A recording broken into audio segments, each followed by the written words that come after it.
Good evening, welcome to World News Tonight. I'm Adam Jasa. Voting in Poland's cliffhanger presidential election is approaching the finish line. With 1 hour left until polling stations close, the National Electoral Commission said 55% of nearly 30 million voters cast their ballots by 5 p.m. Warsaw time. TVP World will bring you exit poll results and first reactions in an election night special starting at 10 to 9 p.m. Before that, let's move on to other news. Ukraine destroys Russia's strategic bombers on the eve of peace talks in Istanbul. And in Budapest, Hungarians take to the streets in silence. What the best birthday gift when you're a tennis player? How about an advance to the quarterfinals? Russia and Ukraine are due to hold a new round of peace talks in Istanbul on Monday, after Moscow came under pressure from US President Donald Trump, calling Russian leader Vladimir Putin crazy. More tangible pressure was exerted on Moscow on the battlefield, as Ukraine struck its strategic bombers at their bases. We are now going live to our Ukraine correspondent, Oz Kataji. Good evening, Oz. Tell us more about this attack. Well, this is one of the most audacious attacks of the war, certainly Ukraine's most audacious attack of the war, and will go down in history as one of the most audacious military operations of all time. Ukraine launched a series of coordinated drone attacks targeting 4 separate Russian air bases with these drones, these small drones that were launched from the back of trucks, pickup trucks containing shipping containers. These drones attacked these bases. The Ukrainians claim to have destroyed 40 Russian planes. Now, these bombers, these strategic bombers that Russia has, are used for their nuclear-capable fleet. So this is a significant blow, not just to Russia's air power, but also its projection of force across the continent. With this strike against Russia's strategic bombers, Kiev did not inform Washington before this strike took place either. So this will have come as a surprise. The Biden administration was very hesitant for Ukraine to strike targets such as these. So this is quite being seen here as an escalation on Ukraine's part, conducting operations that previously they thought no one would have thought Ukraine had the capability to conduct. Now, for its part, Russia also launched its own escalation, the largest drone attack against Ukraine of the war so far, breaking the record that Russia set only a week ago.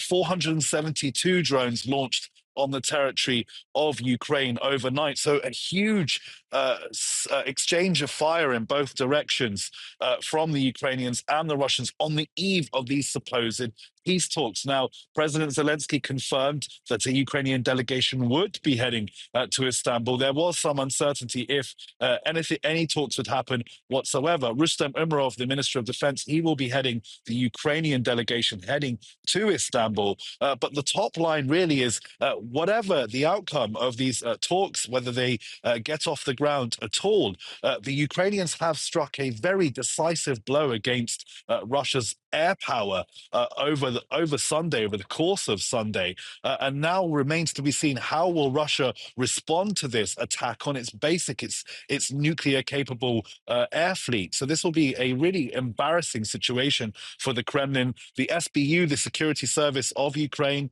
that were responsible for this attack, that have claimed responsibility. We haven't had visual confirmation of all of those 40 planes that the Ukrainians are claiming. We have had some visual confirmation from some videos and photographs released by the SBU following that operation. So a really audacious operation by the Ukrainians, one that will live long in history. The question still remains what will happen on Monday in those peace talks and how will Russia respond to this attack. Back to you, Adam. Thank you, Oz, for this update. I will discuss the situation on the ground in Ukraine and the prospects for peace later with our guest, Kurt Volker, former US Special Envoy for Ukraine. Poles have been voting all day in the runoff presidential election. More than 28 million citizens are eligible to vote. And so far, voter turnout is on track to be one of the highest in years. Kazimierz Łysiak reports. Poles are heading to the voting stations in droves. In the runoff election, they can choose between only two candidates: Warsaw Mayor Rafał Trzaskowski or historian Karol Nawrocki. One of them has to get more votes than the other to become the next president of Poland. Why is it worth voting? Because it is our future. We always vote. That is how it should be. Because it makes sense for everything we do, before and after. I wish us all the best. I fulfilled my civic duty. Because we are Polish and this is our civic duty, our future depends on it, we take part in each election. In Poland, the president not only represents the country abroad, but is also responsible for safeguarding the constitution. Every new bill prepared by parliament requires his signature to enter into force. The head of state can also veto any bill or ask the constitutional tribunal to assess whether the new law violates the constitution. The president is also the supreme commander of the Polish armed forces. Voting in the runoff closes at 9 p.m. Polish time, and that's also when the first exit polls will be announced. The final tally should be known by late Monday or early Tuesday. Whoever wins the second round of the vote will be the sixth democratically elected president in Poland since the fall of communism in 1989. For TVP World, I'm Kazimierz Łysiak. Poles voted not just in their country on Sunday. A record number of nearly 700,000 Poles, diaspora and vacationers, registered to vote abroad. 2,000 more than in the first round of the election. TVP World invited viewers to share photos and videos of themselves fulfilling their patriotic duty, and many responded. You can see some of those moments right now. Voting is taking place in 511 polling stations around the world. In the United States alone, elections were held in 57 districts across 23 states and the District of Columbia, with over 60,000 registered voters, a record turnout, nearly one-third higher than in the first round. In Italy, 13 polling stations were opened, with long lines forming from early morning. Polish regulations are very strict on what can be reported on the election day, until voting stations close at 9 p.m. local time. But there is one aspect we can discuss: the turnout. Our chief political correspondent, Aaron Daman, has the latest. Good evening, Aaron. So, what do we know? Good evening, Adam. Well, this is what it's all about. In just under an hour, we'll have the first exit poll of the final runoff in Poland's presidential race. But what I can tell you so far is this. As of 5 o'clock this evening, 54.91% have gone to the polls. That's according to the National Electoral Commission, and that means more than half of eligible Poles have voted so far. Remember, these are still incomplete figures, but let's compare them to the first round 2 weeks ago, the last presidential election in 2020, and the general election of 2023, which saw record turnout. Today's numbers are tracking well, and we can expect them to keep rising over the coming hours. Here are those numbers from 2020, from 2023, and of course from today. That 54.91% provisional at this stage. Behind me, in just a moment, you'll be able to see the two presidential players, Rafał Trzaskowski and Karol Nawrocki. As soon as that clock strikes 9 o'clock Central Eastern, we'll have those first estimated numbers for you. But for now, back to you, Adam. Thank you, Aaron. Good luck with the exit poll. In a rare show of defiance against Hungarian Prime Minister Viktor Orbán by the courts, judges in Budapest ruled against a ban on the Pride parade in the capital. Sonia Agata-Bishan has more on this story. Hungary's Pride is back on track to take place on June 28. The announcement follows a decision of the country's Supreme Court, which struck down a police ban on a recent LGBTQ gathering. The Supreme Court did not allow the ban of Sunday's mini Pride parade, as the police did not provide adequate justification for them. So they said that if there will be no sexual signs, it would be not harmful for the children, so they could not ban those kind of demonstrations. In March, the Hungarian parliament passed a law restricting the right of assembly in support of LGBTQ causes, alleging that these events can have a harmful impact on children. A decision that was met with dissent by protesters and criticism by a variety of actors across the European Union. Sweden has also signed an important letter together with the Netherlands and other countries, 17 countries at the moment, being very clear that the actions against the Pride parades are unacceptable, and we encourage the Commission to make full use of the toolbox when it comes to rule of law. On Sunday, another march took place in Budapest, a silent one, in support of a different cause.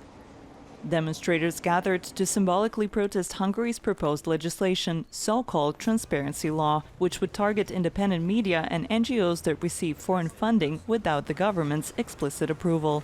The aim of this law is to silence all civil organizations' voices and all media outlet voices who are critical with the government. We believe it is a breach of EU law, including a breach of internal market freedoms and also a breach of the Charter of Fundamental Rights of the European Union. And we have asked the Hungarian government to withdraw that draft law. The transparency law is expected to be passed on June 10th. According to McGrath, in the event that Hungary proceeds to enact this legislation, the Commission stands ready to use the tools at its disposal. For TVP World, I'm Sonia Gatabiszczan. Widespread flooding in Romania has forced hundreds to flee their homes and is threatening one of Europe's largest salt reserves. The natural disaster poses the first major test for the newly elected president, Nicu Șordan. John Todd reports. Romania's newly elected president meets residents whose lives have been turned upside down by floods. Nicu Șordan's been in office less than a week and is witnessing some of the worst flooding in the country's central region for years. Dan said in this area and others, authorities had not implemented vital flood protection programs, promising to change that. We had some dam construction programs which were not implemented. We have to implement these systematically so we can solve the problems systematically. Central region saw up to 3 months of rain in just a few days, forcing some 400 residents to flee their homes.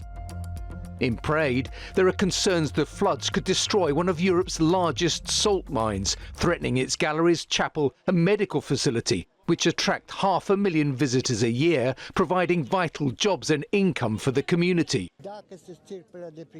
The disaster is about to begin. If the galleries collapse, it'll affect the entire village area. The new president promised action here too. I will ask the Prime Minister to send the investigative body to establish who is to blame. The question is whether the entire salt mine can be saved, or only the above part of it.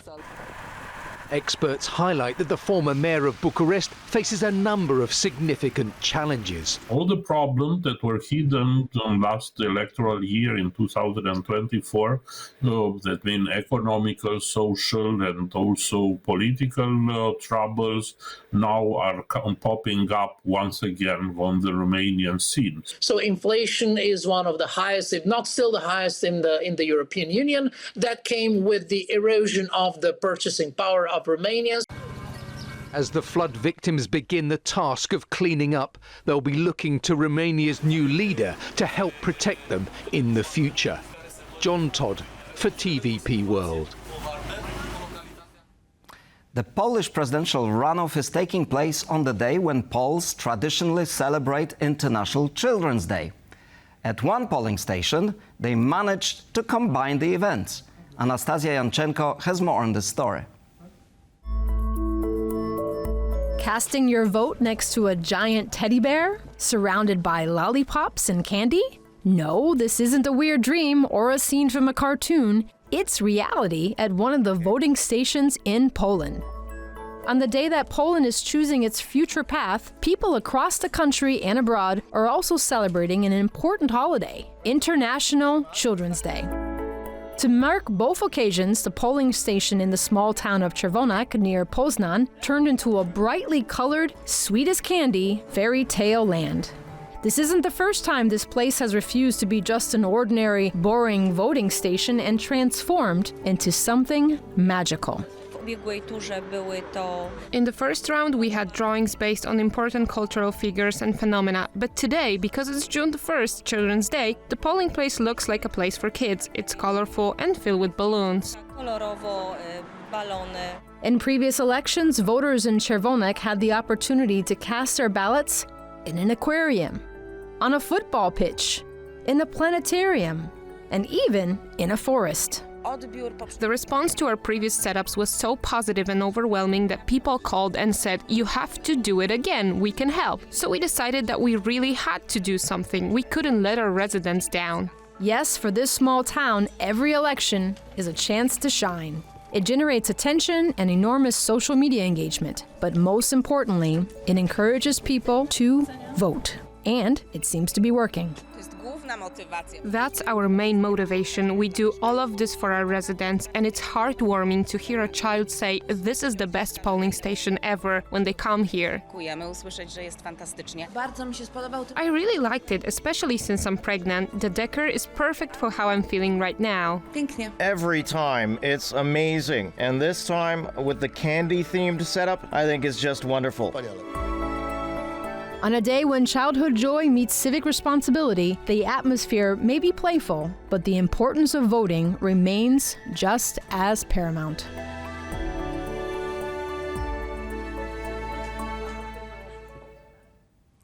Birthday cake on Saturday, a convincing win on Sunday. Roland Garros just became Polish tennis star Iga Świątek's personal party. The Queen of Clay struggled in the first set, but came out ahead of Kazakhstan's Elena Rybakina to reach the French Open quarterfinals. Blindfolded or not, Iga Świątek never loses sight of the ball, but on Saturday the Queen of Clay traded match points for birthday candles. Roland Garros organizers sprang a courtside surprise for Świątek, a strawberry-topped cake paired with a gleaming white bicycle, ideal transport between practice courts and Parisian cafes. Świątek's resume already boasts 5 Grand Slam titles, including 3 consecutive French Open crowns. Now, with only 3 more matches left to go, her eyes are on a historic 4th straight win, something women's tennis hasn't witnessed in more than a century. Rested and recharged, Świątek returned Sunday for a 4th-round showdown with Kazakhstan's Elena Rybakina, a clash many thought would be the first real speed bump on her drive toward yet another Parisian triumph. And she did deliver. Whether on a bike or a baseline, Iga Świątek is still firmly in the fast lane. Russian and Ukrainian peace negotiators are due to meet in Istanbul on Monday. The previous round of talks 2 weeks ago showed Russia was not prepared to back down. Are they yielding now, or is this another Russian ruse? While fighting on the ground shows no abating. To discuss this, I'm joined today by Kurt Volker, former US Special Envoy for Ukraine, and our frequent and most welcome guest here at TVP World. Kurt, thank you for being with us. It's a pleasure to be with you. Thank you. Russia and Ukraine are getting ready for talks in Istanbul, but at the same time, they are trading serious blows on the battlefield, as we heard from our correspondent Oskar Tegi. What is your assessment of whether these Istanbul talks can make progress this time round? They definitely will not make any progress this time. Russia does not take them seriously at all. You don't have Vladimir Putin personally engaged. You have a low-level delegation. They've been given instructions to read and maybe even hand over a paper that makes maximalist demands. That says Ukraine must not have a military force, must stop mobilization. They have to hand over all of the territory that Russia has claimed to annex from Ukraine, even though Russia doesn't even control it. Give away any hopes of NATO membership and pledge neutrality. These are all outrageous demands that Ukraine can never agree to. And they are just an indicator that Putin is not serious about any real negotiations to bring about a ceasefire or an end to the war. Right, but your successor as Special Envoy, General Kellogg, suggested earlier this week that Russia dropped some of the demands and would be satisfied now with no NATO membership for Ukraine and could possibly drop the other demands that you just mentioned? Well, until Russia actually agrees to stop the war and says, yes, we will agree to a ceasefire, we will stop the fighting, I don't think there's actually a whole lot that I believe in what else they are saying. Putin has had unlimited demands on Ukraine from the beginning.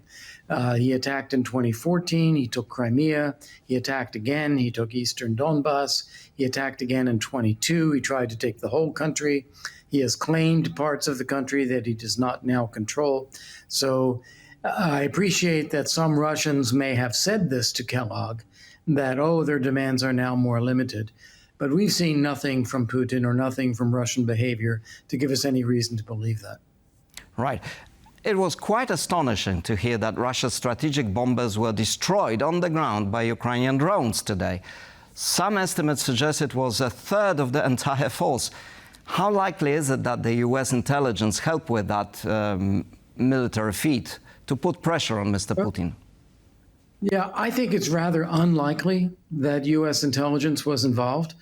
And the reason is quite simple, that Ukrainian intelligence and Ukrainian military become suspicious of the United States. They see us provide vital assistance for Ukraine. They know they need it, but they often talk about over territory, about not striking into Ukraine. They had during the administration, a lot of restrictions placed on them. Under President Trump, they've had a lot of criticism of President Zelensky. So I suspect that they did this entirely in the black. They did not want to involve U.S. or other intelligence services at all. Right, but at the same time, President Trump President Trump can say different things depending on the week. But he came out quite strongly criticizing Mr. Putin. He obviously is disappointed that Putin is not yielding at all. And we also know that there is this Senate bill that is hanging there like a bazooka in the Senate on sanctions on Russia. So if Putin really doesn't move as you predict, will that bazooka finally fire? Well, I think what will happen is the Senate will indeed move ahead with this bill on secondary sanctions. One of the sponsors of that bill, Senator Lindsey Graham, was just recently in Kyiv, and I think he will use his visit as a impetus to come back and say, we need to pass this. They will still give President Trump the opportunity to apply it or not apply it. He can still choose to say, for national security interest reasons, he doesn't want to do it now. But it gives him a very strong hand to play when he wants to play it. And I think that is likely to get done in the coming week or two. Right.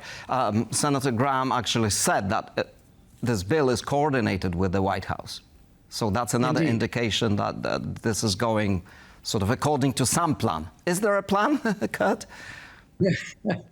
Well, I think that President Trump is focused on a singular objective, getting a ceasefire. And he knows that the problem here is Putin. Putin does not want a ceasefire. So he's trying to pull Putin in, cajole him, entice him, etc. And it's not working. Putin is ignoring President Trump's pleas for a ceasefire. So to come in from the other side and say, no, we actually need to apply some pressure to Putin, some pressure to Russia's finances, I think this is necessary. And I think Trump is probably willing to let that go forward and say, look at the pressure I'm under. Look at what the United States Senate is doing. So, Vladimir, you got to make a deal here because otherwise I have to go forward with this. Right. Going back to these attacks today by Ukrainians on the Russian airplanes, how serious is this in terms of lowering Russia's capacity for nuclear blackmail that it has used in the past? Yeah, I think it's a little too early to say what damage this does to Russia's overall capacities. If it is indeed about a third of their strategic bombers, that's significant. But of course, they have 2/3 remaining, and they have intercontinental ballistic missiles, and they have tactical nuclear weapons. So I would not overstate the impact this has on Russia's overall capabilities. What it does show, however, is Ukraine has an ability to have meaningful attacks inside Russia and limits these to military installations. This is quite a contrast to Russia, which has not demonstrated the ability to have meaningful attacks inside Ukraine and is hitting civilian targets deliberately because the main target seems to be influencing the civilian population. So Russia's posture here is one that is not working. Ukraine's posture here actually could have an impact. Right. Again, to go back to the peace talks now, sometimes in past conflicts, the escalation on the ground is typical of intensifying negotiations. So sometimes it takes a very long time for these negotiations to produce any meaningful outcomes, and the war can rage on, but in the background, some things are in motion. But you seem to have ruled that out. Yeah, I think on the one hand, the point you're making is right. I think it will take escalation. It'll take more military pressure as well as more financial pressure on Russia to get them to the point where they're willing to agree to a ceasefire. But that being said, I don't believe that there is any meaningful negotiation going on right now that will bring Russia to the point of saying, yes, we need a ceasefire. They need to face this force first and come to their own conclusion that it's in their own interest to look for a ceasefire. Then negotiations could actually become meaningful. Right. And on Thursday, Germany's new Chancellor Friedrich Merz is going to meet Mr. Trump at the White House. And of course, Ukraine is not going to be the only topic. Obviously, there's the whole issue of tariffs, other issues. But do you think, what is the realistic chance of Merz and Trump actually speaking the same language, at least on Ukraine? Well, I think there is one area where Merz can be very helpful, and I think will be in sync with President Trump. And that is if he says to President Trump, Ukraine's security is vital for Germany. So we're going to do what it takes to help make sure Ukraine is secure, and we will pay for it. We will step up and do our share as Europeans and as Germans to make sure that we are protected here. Now, of course, we still want U.S. backing. We need U.S. backup. We need to show Putin that if he escalates from here against NATO countries, it will not be good for Putin. But we will take the lead and we will pay for our share here. If he can say that to President Trump, it would put them very much in alignment about how to go forward. Right. It's interesting that you mentioned this because Pete Hegseth, the U.S. Defense Secretary, was on a visit to Asia. And surprise, surprise, he said the Asian countries should follow the example of Europe in taking their security finally seriously. I find that an amazing turnaround. It is because, of course, Hegseth personally, as well as the U.S. administration generally, have been very clear to Europeans for not doing enough. But here we are just a few weeks away from a NATO summit in the Netherlands, and it looks as though there is agreement on a pledge to spend 5% of GDP on defense, a minimum of 3.5% on hard defense budget procurements and other defense expenditures, and 1.5% on supportive expenses such as infrastructure and cyber defense. So if that is agreed, 5% by all NATO countries, that means a lot of NATO countries will have to rise to the level of Poland and spend that amount. And it means it would be a big success for President Trump, getting Europe to really take seriously the need to spend more for defense. Kurt Volker, former U.S.-Ukraine envoy, thank you very much. My pleasure. Thank you for watching World News Tonight, but do stay on with us as we will shortly show you the exit polls from the Polish presidential election as part of our special coverage.